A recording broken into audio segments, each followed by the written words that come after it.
You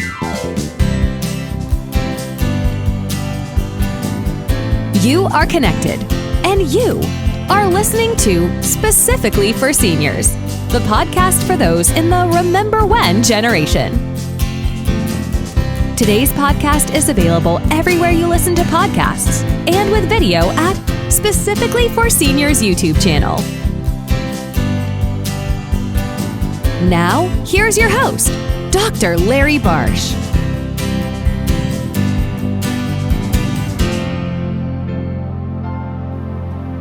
Today's podcast is being recorded on June 15th, World Elder Abuse Awareness Day.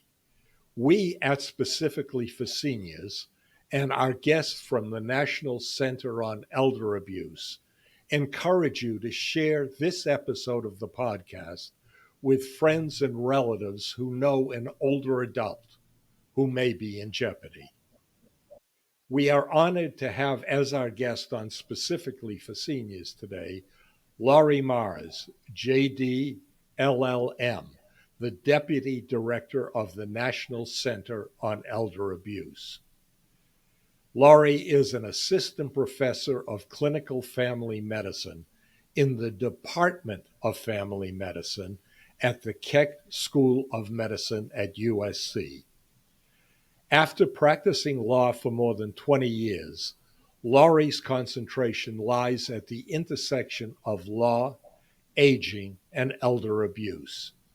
She has a master's degree in law in alternative dispute resolution and serves as a volunteer long-term care ombudsman. She is passionate about elder justice and advocating for the rights of all older adults to live with dignity and respect. Welcome to Specifically for Seniors, Laurie. Thank you so much, Larry, for inviting me on behalf of the National Center on Elder Abuse to appear on your podcast. It's truly an honor to be here with you today and to acknowledge and celebrate World Elder Abuse Awareness Day. Who and when was World Elder Abuse Awareness Day designated?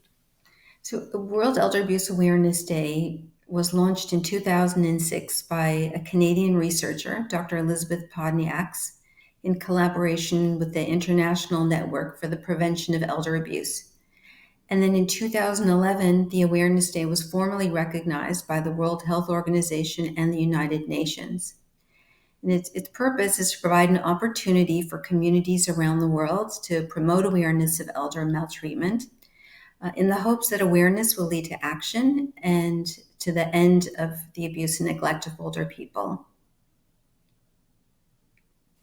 Tell us about the National Center on Elder Abuse. What's its mission, goals, objectives? The National Center on Elder Abuse is one of 9 elder justice resource centers funded by the Administration for Community Living, which is part of the U.S. Department of Health and Human Services. And as you mentioned earlier, we're housed at the Keck School of Medicine of the University of Southern California, and we provide the latest information and resources on research, training, policy, and best practices in intervention in elder mistreatment. And more specifically, we house a comprehensive publications and research repository. We synthesize and disseminate evidence-based practices. We curate website content, and we host webinars. In fact, we hosted a very successful webinar on trauma-informed care for World Elder Abuse Awareness Day. And we also foster state and national collaborations to advance elder rights and justice. We also have a tremendous amount of training materials for professionals and consumer-facing materials for the public. And we do have a helpline for professionals and the public. If they have any questions and they need resources or information, we're happy to assist them. Do you want to give us the number of that helpline?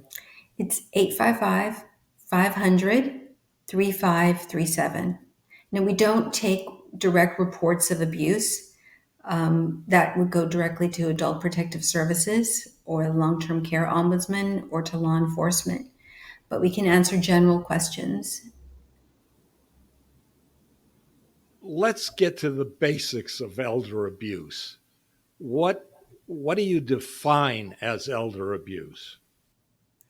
Well, according to the Centers for Disease Control and Prevention, elder abuse is an intentional act or failure to act that causes or creates a risk of harm to an older adult. And under that definition, an older adult is defined as someone age 60 or older. And the abuse typically occurs at the hands of a caregiver or a person the older adult trusts. And each state has its own statute defining what constitutes elder abuse and the various types of elder abuse. But it's important to understand that in addition to statutory definitions of maltreatment, cultural, contextual, and interpersonal perceptions of what constitutes abuse vary. So what one person may consider to be abuse may be different from what another person may think of as abusive. So, and these cultural and conceptual understandings vary among different communities, and they can result in diverse definitions, perceptions of, and responses to maltreatment. So, what are the most common types of abuse?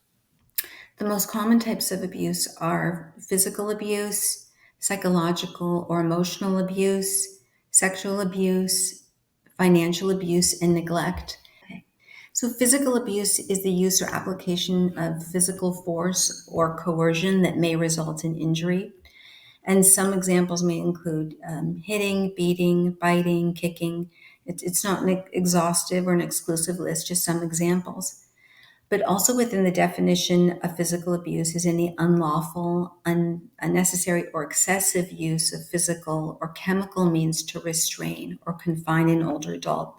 And this can include force feeding someone, over medicating or under medicating, or any form of physical punishment. For the next category I mentioned, emotional or psychological abuse, that's the infliction of anguish, pain, or distress through verbal or nonverbal acts.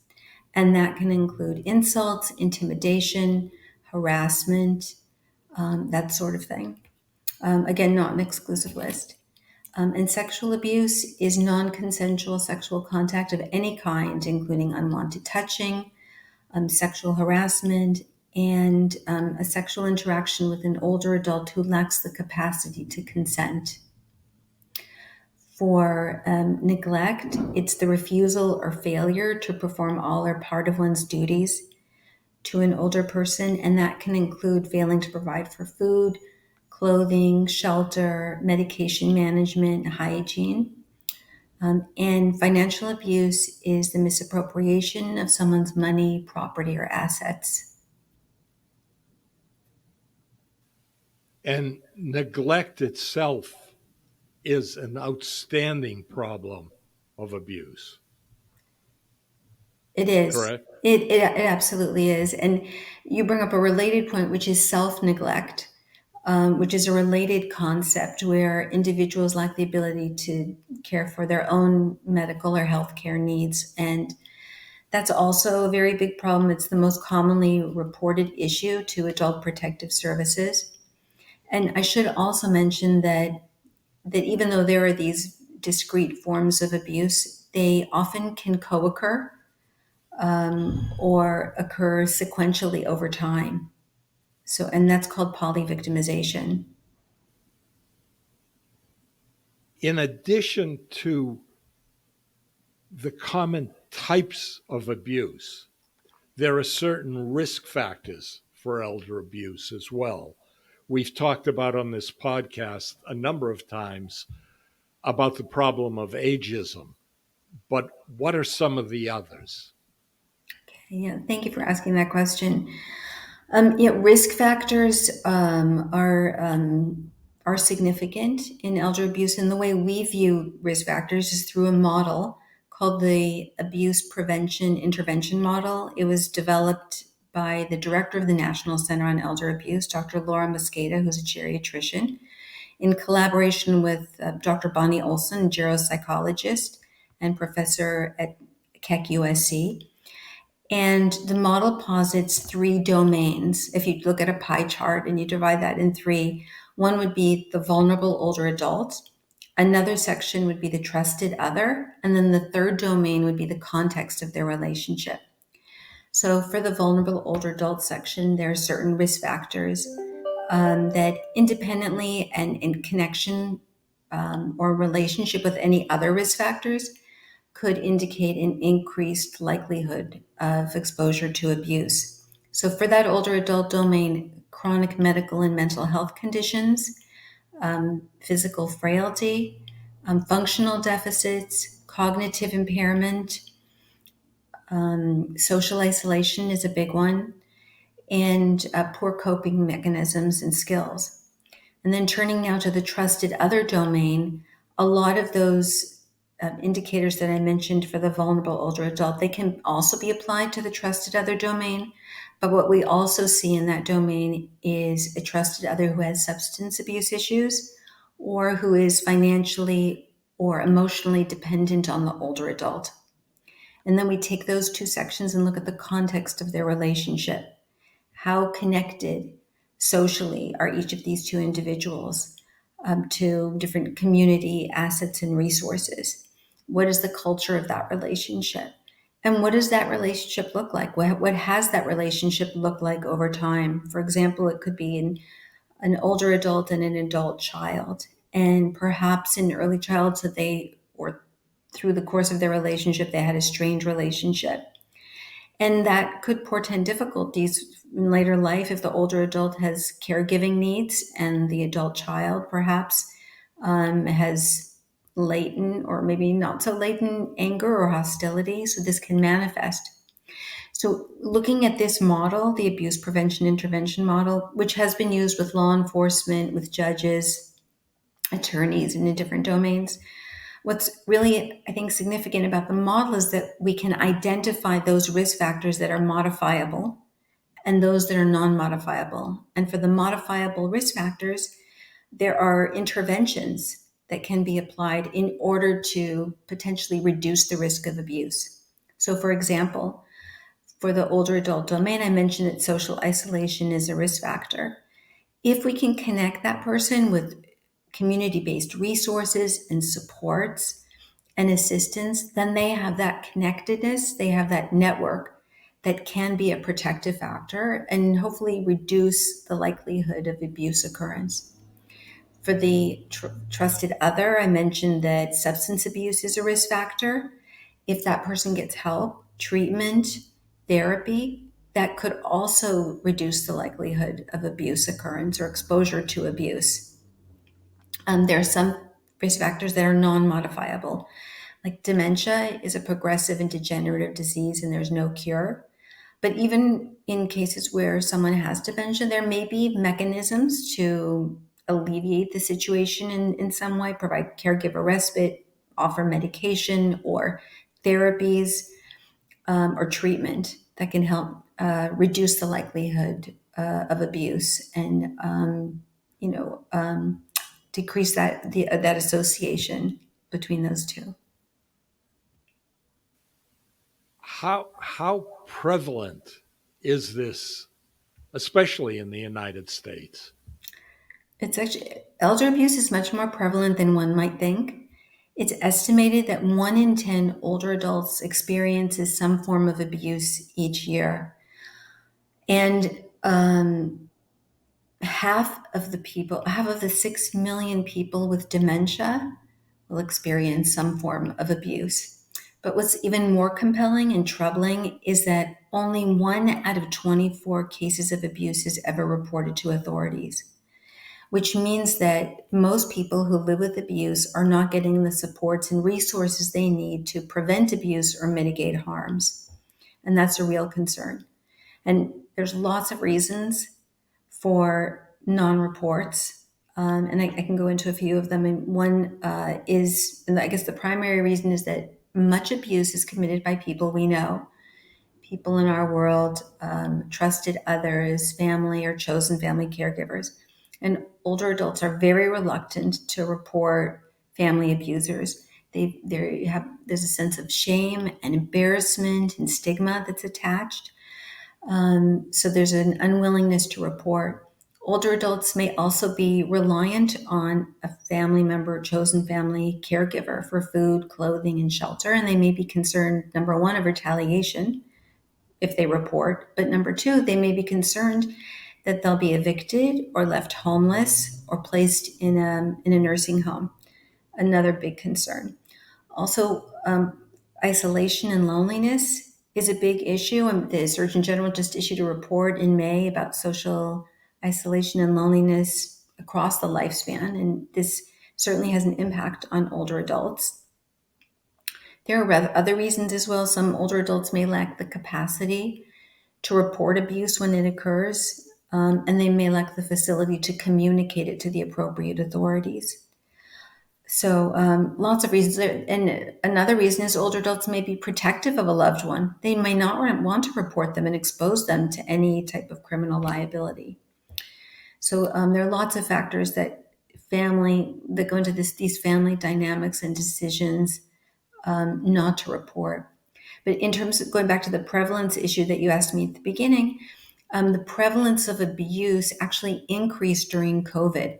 So whereas it was 1 in 10 before, it went to 1 in 5 during the pandemic, which, given the circumstances of the pandemic, is not surprising with compulsory quarantining, lots of financial strain, social strain, families cohorting, increased caregiver burden, and less access to resources in the community. So, unfortunately, the incidence of abuse did rise during that period of time. Are there ways we can prevent this from happening? There are things that we can do. I mentioned that social support is a key risk factor. So, to the extent that we're able to provide individuals with that social support, connectedness, faith, family, friend networks, that can be very protective on the front end to as a force to prevent abuse from occurring in the first place. And even if abuse has occurred, having those networks in place can be protective and can somewhat blunt the adverse impact of abuse or the aftermath of abuse.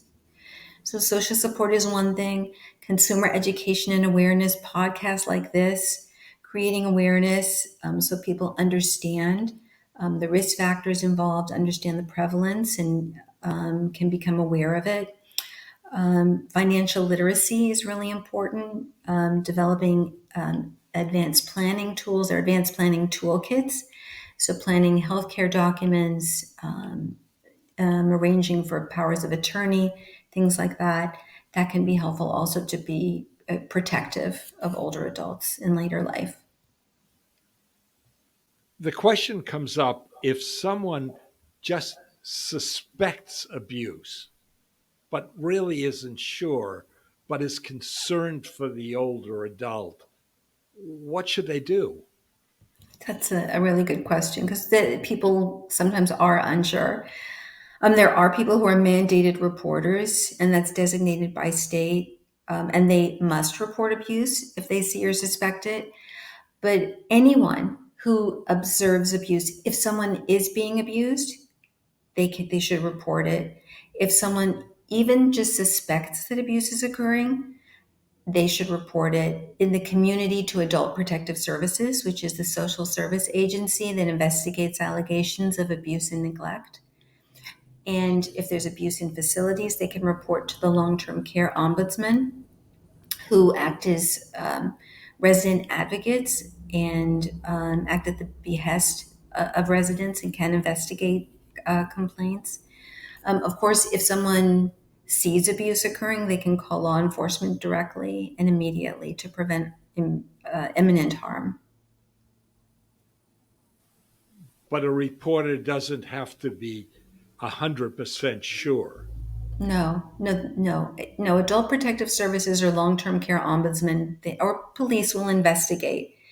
They can conduct a welfare check. They can check in on the older adult, but it's a very important issue. If you suspect it, report it. How does somebody get in touch with an ombudsman? So they can contact the National Consumer Voice for quality long-term care. They can contact their local agency through that organization.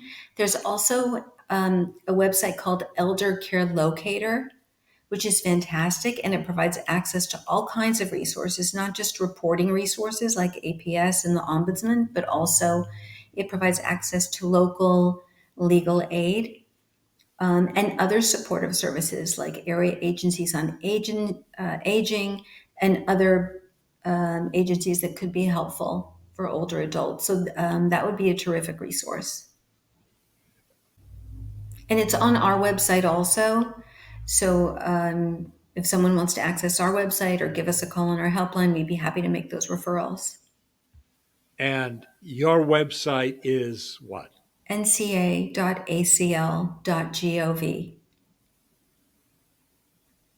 Okay, good. And would you repeat your phone number again? And again, I just want to make sure that people understand it's a helpline, it's not a hotline. We don't take direct reports of abuse, but we can make referrals and recommendations and provide information. And that number is 855 500 3537. What else should we know? What did we miss? Anything? We could talk about the signs of abuse that people might observe. There are physical signs, there are emotional and psychological signs, and financial signs.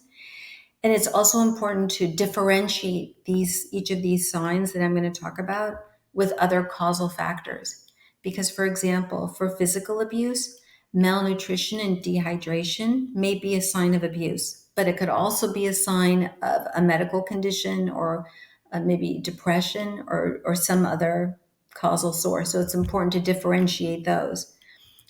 But like I said, malnutrition and dehydration, bruising and pressure ulcers, those can potentially be signs of abuse. In fact, the director of the National Center on Elder Abuse, Dr. Laura Mosqueda, I mentioned earlier, she's a geriatrician. And a number of years ago, she conducted a series of research studies to differentiate accidental from intentional abuse. And the studies revealed that accidental bruising will more likely occur on the arms or on the legs. Intentional harm will be more often observed as larger bruises on the face, on the chest, in the genital area. There may be patterns of bruising.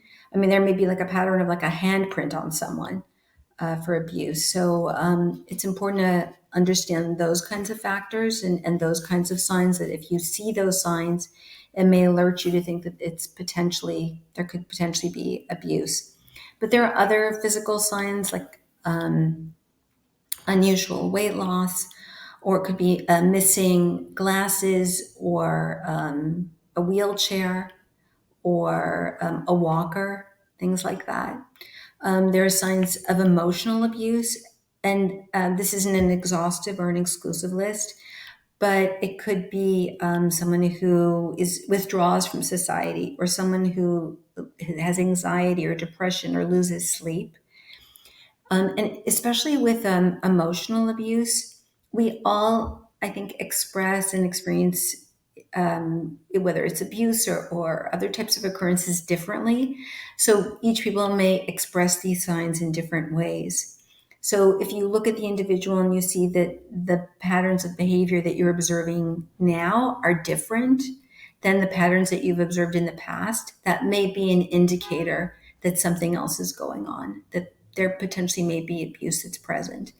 And again, there's a wide variety of things that would qualify as examples under this category, but just some of those that I've mentioned before. For financial abuse, unpaid bills could be an indicator, and expenditure of funds that's atypical or uncharacteristic of a prior course of behavior, a new will, or new signatures on dispositive documents that are atypical or uncharacteristic. Those could be signs of abuse as well. And the other thing that we didn't talk about is the impact of abuse. So, as you can well imagine, and your listeners can well imagine, the impact of abuse can be quite severe.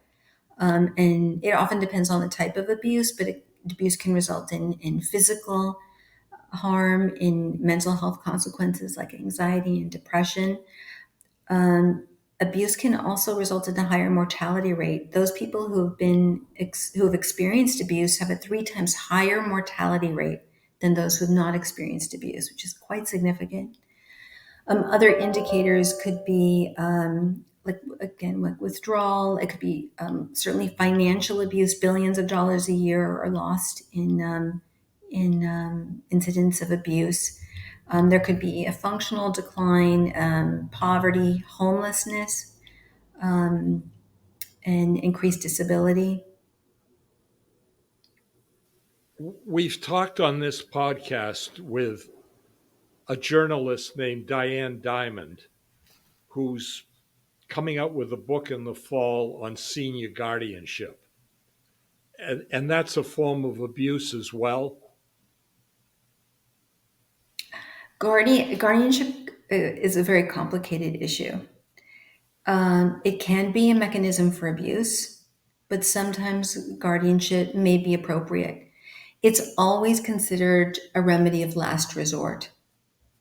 So it's extremely important to consider all other least restrictive alternatives to guardianship. In fact, we have some literature on our website about least restrictive alternatives to guardianship, which may be of interest to your listeners and viewers. But yeah, but it's a very complicated issue, and it's like I said, it is a remedy of last resort. It becomes a problem, I assume, when an older adult is not able to be responsible for their own financial, medical solutions to their problems. It's an issue that relates to capacity. I'm not an expert in capacity. We do have experts in capacity at the Keck School of Medicine, but it's always important to remember to for adults to have to exercise self-determination and to express their preferences and values whenever possible. And again, I would go back to the least restrictive alternatives that are available. So, and each situation is unique and different and has to be adjudged based upon the circumstances and the context of that particular situation. I would also say that guardianship can be plenary, which means all embracing, but there are also opportunities for limited guardianships and restricted guardianships. So, if all less restrictive alternatives have been exhausted, then there are other opportunities. I will tell you that at the Keck School of Medicine, we have a vibrant and terrific research department. And one research study that we did work on was to develop a tool for judges across the country to assess the risk of abuse in guardianship cases, which can be used before guardianships are ordered and even after they've been ordered. But the tool that we developed, and I was part of that study as well, Dr. Bonnie Olson led that study. It was funded by the Department of Justice. The tool that was developed provides within it options for less restrictive alternatives and helps judges understand that there are a number of other remedies and to at least vet and to question and things that they should do before issuing a final order or even an order for limited guardianship or conservatorship, depending on the state. Different terms are used by different states. What I've learned from this discussion, and I thank you for it, is that the problems involved with elder abuse are more complex than most of us think they are. We tend to believe that elder abuse is someone striking an older person. But the complexity involved is really encompassing a lot of different aspects. That's true. It's very complex, multifactorial. And I didn't mention one response to elder abuse, which I would like to, because it is an evidence-based practice, and it's called the multidisciplinary team. And these come into play when after abuse typically has occurred. But multidisciplinary teams are growing across the country, and there are convenings of experts across disciplines who, like adult protective services, ombudsman, police, civil attorneys, public guardians, victims advocates. And they come together to address these complicated cases of abuse, to provide case review and recommendations. And they're extremely helpful in analyzing and helping older adults come to resolutions that are hopefully person-centered and trauma-informed and culturally appropriate and fit the need. Laurie, thank you so much for being on specifically for seniors and for this critical information you shared. As I mentioned at the beginning of the podcast, I hope that this will be shared with friends and relatives who may have an older adult in their circle of friends who may be in jeopardy. Thank you so much for coming on. Thank you so much, Larry, for giving us this opportunity. And one thing I would add is that I think that this information is important, not just for older adults, but for everyone, because the response to elder abuse, to ending elder abuse, is a collective communal response. And it's really for all of us at every age to intervene and to get involved in this cause and concern. Thank you again, Laurie. Thank you so much. If you found this podcast interesting, fun, or helpful, tell your friends and family, and click on the follow or subscribe button. We'll let you know when new episodes are available. You've been listening to Specifically for Seniors. We'll talk more next time. Stay connected.